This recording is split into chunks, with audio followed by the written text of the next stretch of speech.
Hello and welcome to Asteroids Part 2 in Crow's Greenfoot Lessons. Today we're going to be adding in our asteroids, having our ship fire projectiles at the asteroids, and being able to have the asteroids break apart into debris. So first we're going to need to create our asteroids. We can just call them our rocks, and they're actually called rocks in here.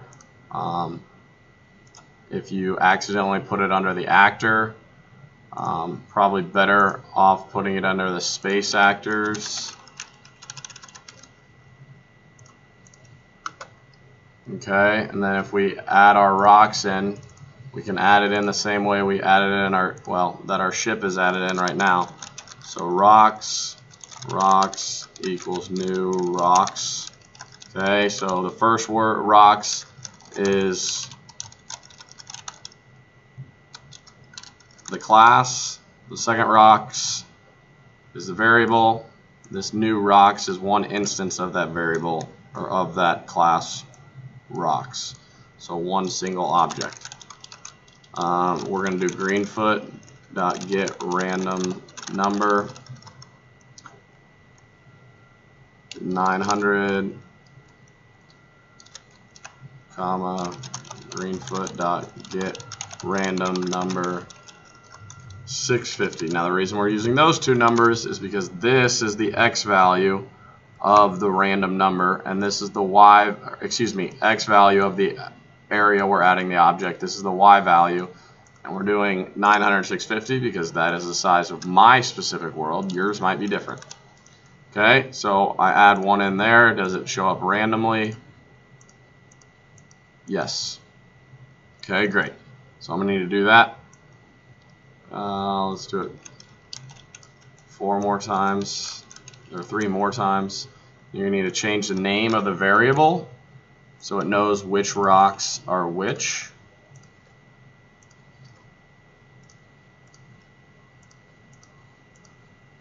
Okay, so now we need to have our rocks move around, and we are going to use the same basic code from our ship, which in my ship last time my ship was moving too fast for me, so I decided to divide it by 3. I didn't tell you guys that last time, but I've edited that, so that's something that you can edit if it's going too fast. Just divide it by a number, and then it will go slower. So we go into our rocks, and we are going to paste that same code I just copied. The only thing different is our rocks, we can have them move slower. Since they're not accelerating, they don't need to be divided by something. But we do need to give them those same variables. Horizontal speed equals greenfoot.get random number 5. We're going to do +1 so it can't get stuck to 0, and then int vertical speed equals greenfoot.get random number 5 + 1. Okay, and then in our constructor method, one time, I want it to randomize whether that's a positive or a negative number. Okay, and so we're going to do a constructor class real quick. I don't need any second parenthesis. I just need a semicolon. There we go. Okay, public rocks. That's how you make your constructor, just the name of the class. And we're going to do this one time, and we're actually going to split our rocks apart, so this will be great because we'll do more than one thing in the constructor. So we're going to do, let's make sure this is set up correctly. If greenfoot.get random number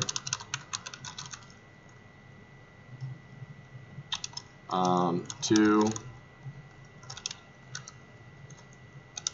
That's not a question. Okay, that's just a statement. We're going to put random number 2.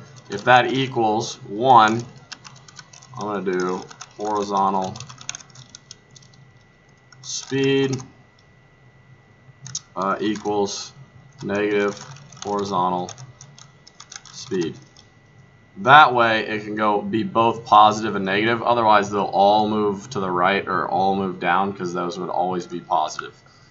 Okay, and it still will never be 0 because I'm adding 1, getting a random number between 0 and 4, but I'm adding 1 to it. So that helps with both of those things. And then I'm going to copy and paste and change this to vertical.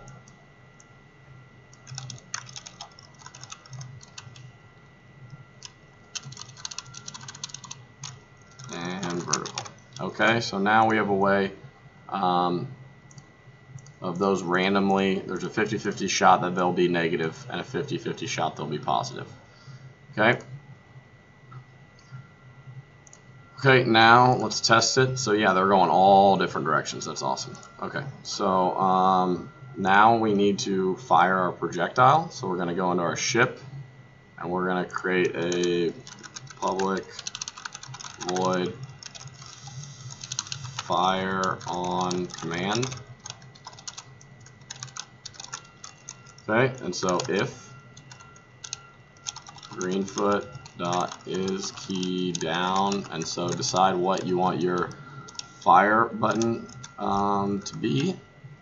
Mine will be F for fire, and I'm going to say, well, if the fire button's down, I'm going to need to access my world, because in my world documentation, if I would open that up, I can add objects in. I can do this, add object. Okay, so if you're wondering what method to use, you can do that. Or there's always Control Shift. Okay, and that'll give you the commands that are accessed in the actor, but not in the world actually. So accessing the world opens up your options. Add object, new new projectile, which I have not made yet, comma, get X, comma, get Y.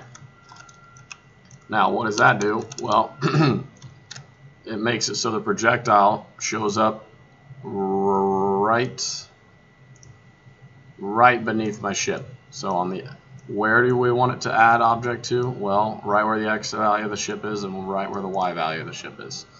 Okay, so I need to actually create a projectile for this not to be mad at me and give me an error. So I have this beeper that I like to use, and once again it's a space actor, so it probably should have space actors. Okay, now the ship needs an open close parentheses, because that is an empty parameter in the projectile, so it needs to have an open close parentheses. And then now I need to make sure that that is in the act method. So fire on command, throw this in the act method, and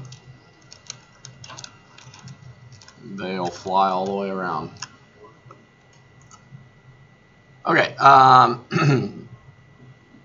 then the problem is that these projectiles are not moving, and I'm making a ton of them. So we need to make some cool designs like this, but we're going to need to change it up and make it so the projectile only happens once when it's down. So we're going to make a quick variable, a Boolean variable. Okay, so you can make Boolean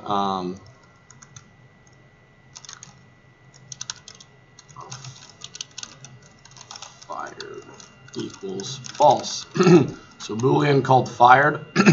Now we've made only a couple times Boolean as a return type.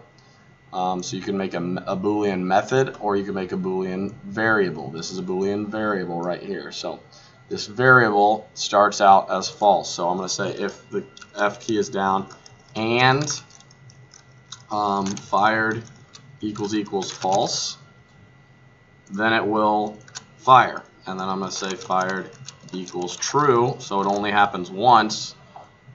Okay, and then if and this is a cool little addition, you can do a not whenever you have an exclamation point that is the symbol for the opposite or not. So when F is not down,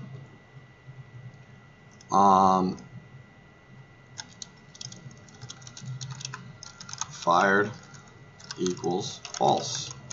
So you have to wait. So let's test that. Okay, and now we just need to make a move forward. Okay, so we go to projectile.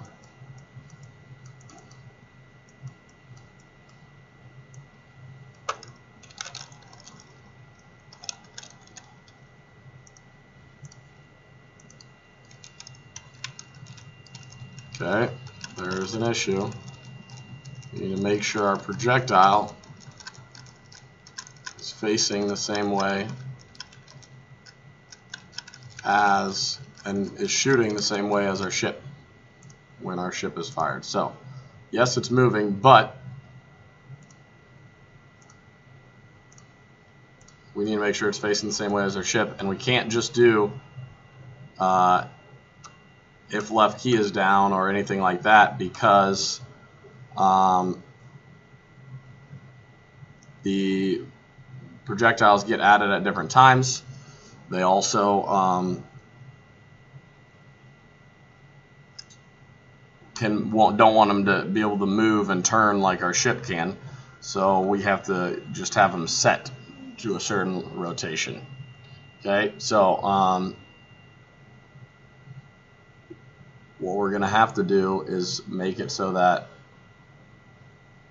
we check the speed, the rotation of our ship.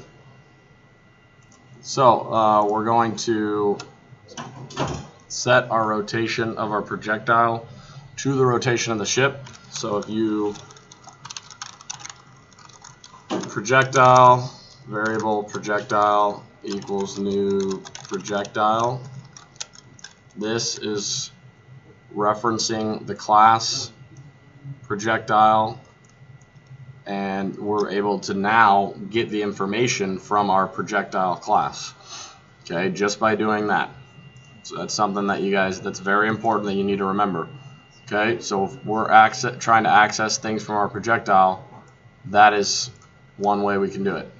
Okay, so projectile is now, that's the name of the variable, dot set rotation is, you can just get rotation of, so this get rotation is coming from the ship, this set rotation is from the dot projectile. So now the projectile is getting the rotation of the ship, and now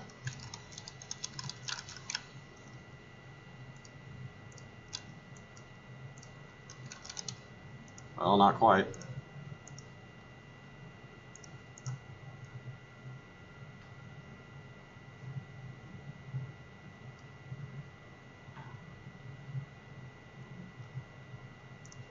Okay, whoops. You have to have the same variable name as, so it's referencing this projectile up here, and that's the projectile that's getting added, and then that's also the one that's changing its rotation.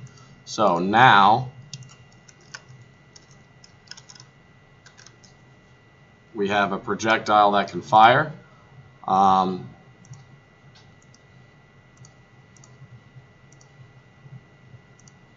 But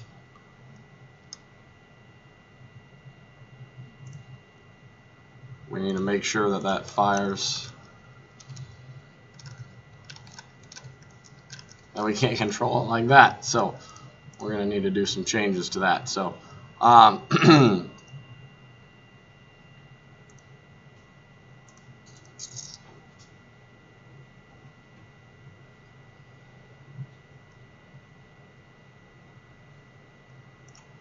okay, so we actually have to take the projectile code that was up here, and we need to we need to paste it down into the method. Okay, this makes it so that a new projectile can be made over and over and over and over and over again. Okay, and then it won't have the wrong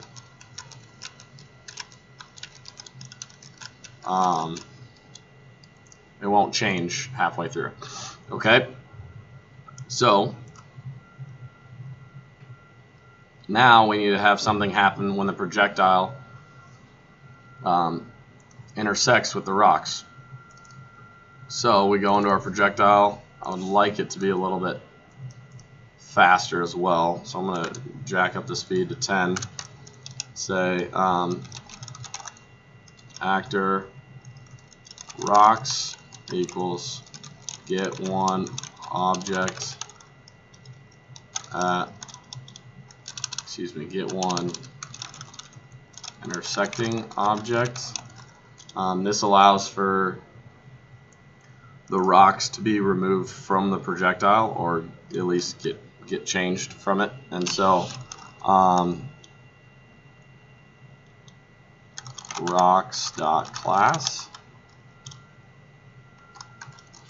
and then if, and this is looking for something that's intersecting, if the rocks are intersecting the projectile, or projectiles intersecting the rocks actually, and if that is not equal to null, which means not equal to nothing or equal to something, then we will do whatever's in this if statement, which is get world dot remove object rocks,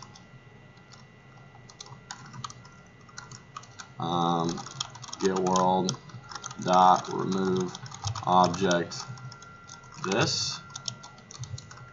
We want that to be the bottom of the code.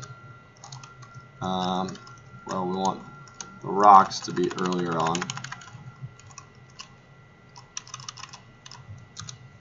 And then we're going to get world dot add object, and we're going to do a new object called debris, and this will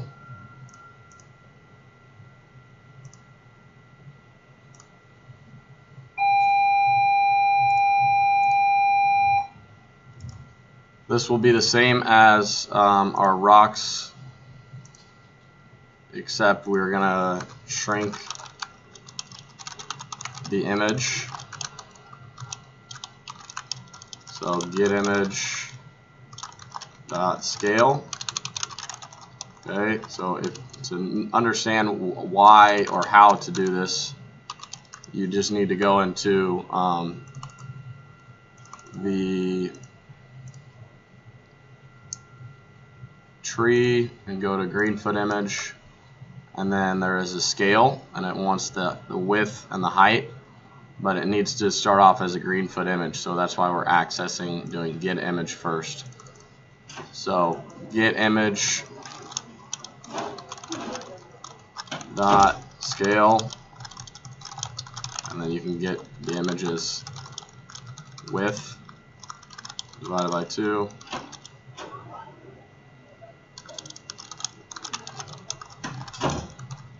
Get height divided by 2.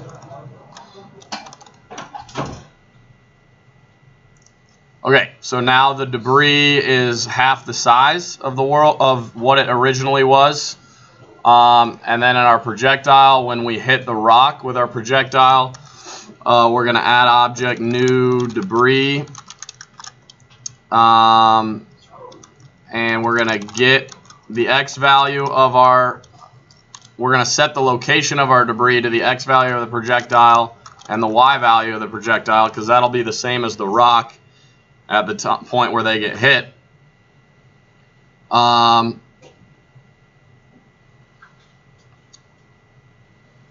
And then we're going to do that twice. So we have 2 sets of debris firing off. And then in our debris, we want to set rotation 1 time at the very beginning to greenfoot.getRandomNumber 360. This will make it so that the rotation of our debris will be random, and then we're going to have our debris just move forward. Since our rotation is random, we're just going to have it move forward at 3. Okay, so our debris is not moving randomly. Let's see if we can hit one. Okay, so our debris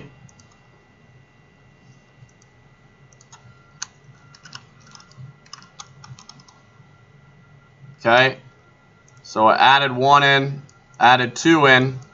We need to make sure that they're moving.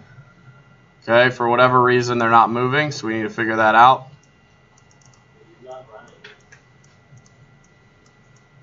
Excuse me?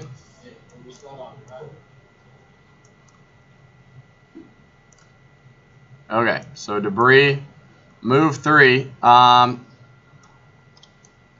interesting. It should be moving. Is there an error that pops up? Okay. So the debris should be moving. Why is it not? No, we have it moving right here.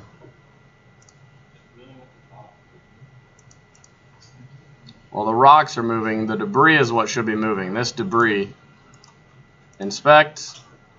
The rotation is 0.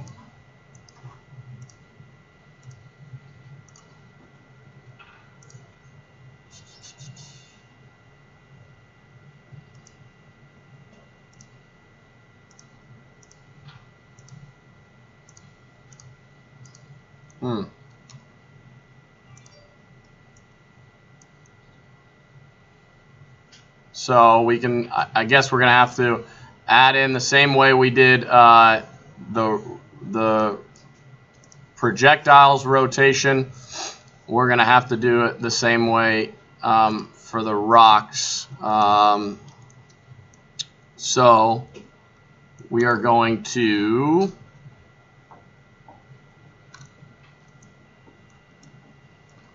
let's see.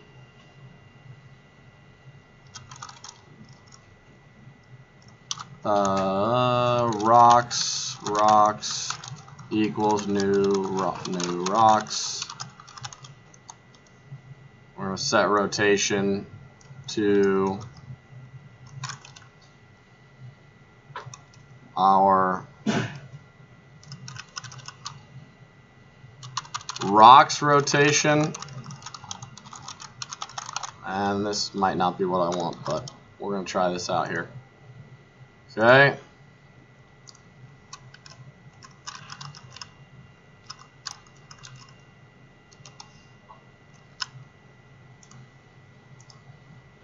Okay, so there's 2 debris right here. Now we just need them to split up. So why does that work? And then we can't do greenfoot.getRandomNumber 360. And that doesn't work. So we'll see. Good thing about Greenfoot is we can just cheat our way. There we go. So now the debris are bouncing off randomly. Okay, I'm not sure why that didn't work the first time. I don't think I needed to do that part, but go ahead and, if you need to do it that way, go ahead and do it that way. Now, our last things that we need to do is have our rocks our debris get hit by the projectile. So you can do that the same way. You have the projectile hit the rocks. So we can do... Why didn't you make debris a subclass of rocks? That's a great idea. We could have made debris a subclass of rocks. That would have been a great way to do it. But I'm already getting going. And that actually would have been the better programming way. It's a very good point, James.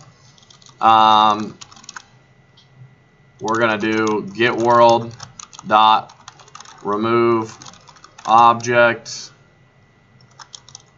debris, and then get world dot remove object this. Make sure this is last. Okay. Then I would like my rocks and debris, all my space actors, to wrapAtEdge instead of just my ship. So in my ship, I have this wrapAtEdge code. I actually can just wrapAtEdge and bounceAtEdge depending on what you want. You could have your ship bounceAtEdge and your all the other objects wrapAtEdge. But now if I put that in my space actors,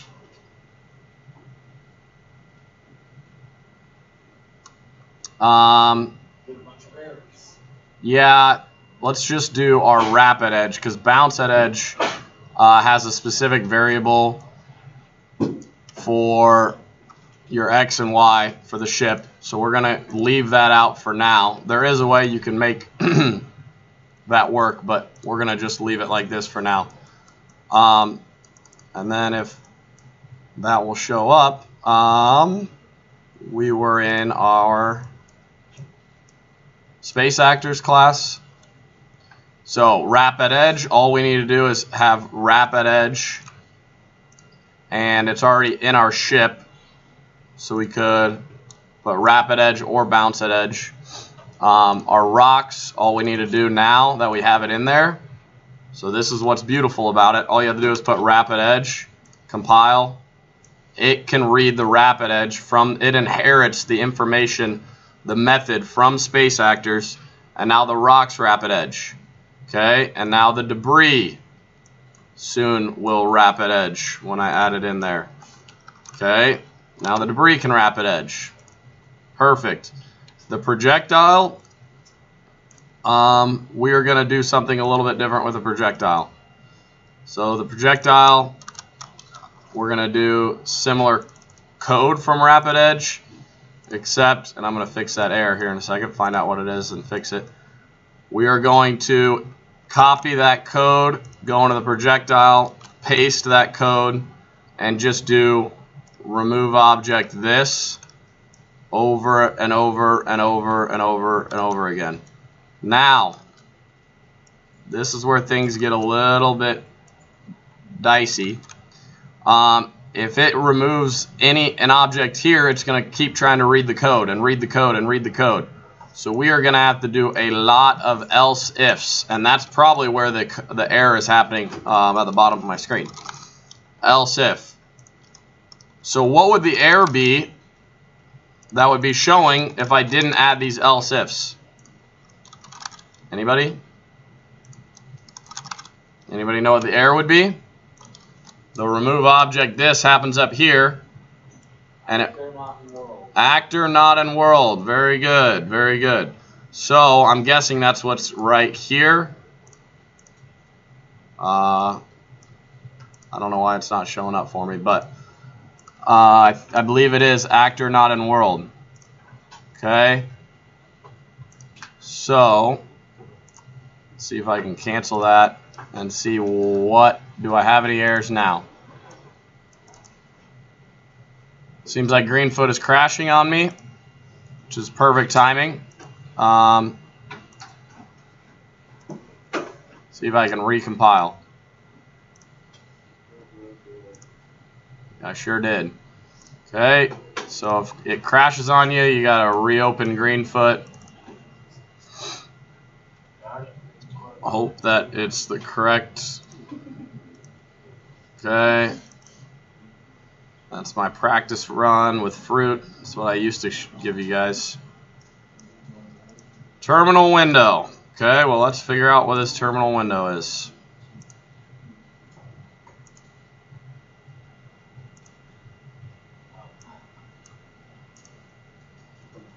Okay. My apologies. My computer is freaking out on me. Terminal window. Well, if I could access the terminal window, you know, that would be fantastic. Doesn't seem like I can. Seems like a sabotage mission. It is. It's the debris is getting mad at me. Okay. I'm sorry for that hysteria. The only issue is that in my rocks, I had wrapAtEdge in the constructor, and the rock had not been entered into the world yet, and so I needed to have wrapAtEdge in the act method. So that was the very simple issue that I couldn't figure out. So now that we have that, these should wrapAtEdge. Your debris should fire off, and you should be able to hit your debris. Okay, and so next time we will create a health bar that you will lose health based off getting hit by the rocks and by the debris, and also add in a score counter as well. That way you will be able to make a fully functional game. So until next time, thanks for watching.